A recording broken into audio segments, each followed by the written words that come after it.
तर मी आज सकाळी सकाळी निघालो बंगाली कॅम्प मच्छी घ्यायसाठी. तर इंदिरानगरमधून जात होतो तर माझा मित्र पप्पू उदास होऊन झोपला होता. तर मग मी आपली गाडी थांबवलं आणि त्याला विचारलो काय झालं. तर तो म्हणला, मला आपल्या बायकोले लग्न वाढदिवसाचं प्रेझेंट म्हणून क्रेटा बुक केलं होतं. डीलर म्हणाला डिलिव्हरी दुसऱ्या लवडूला दिलो म्हणून. मला काही आता शेटा समजून यायचं आहे का बुक करू तर. ऐकून मला पण वाईट वाटलं. मग मी म्हटलं याच्यात मी तुझी मदत करू शकतो. नंतर मी आणि माझा मित्र पप्पू गाडीवर बसलो आणि तिथून निघून गेलो बावपूरच्या रेल्वे स्टेशनकडे. मग आम्हाला हे पाहायचं होतं की आता कोणत्या ट्रेनमध्ये गाड्या नेत आहेत. तर मग 15 मिनिटात माहीत झालं मूल जाणाऱ्या ट्रेनमध्ये. मग आम्ही त्या ट्रेनच्या मागे आपली गाडी लावलो. ट्रेन ड्रायव्हर भाई ट्रेन लेफ्टला पाहिजे होता.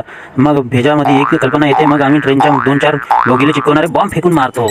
बॉम्ब चिपकल्यावर फुटून जाते आणि सिद्धी क्रेटा बाहेर निघते. क्रेटा पाहिल्यावर बरोबर आम्ही तिला पाठवून बसतो. तिच्यात चालू करून आपल्याला निघून जातो इंदिरानगरले येतो. येऊनच जातो आणि मग आपला मित्र देऊन देते पप्पू सिद्धा बायकोले प्रेझेंट. आणि प्रेझेंट दिल्यावर मग आपण कथन शिकतो की मैत्री बहुत मोठी गोष्ट आहे.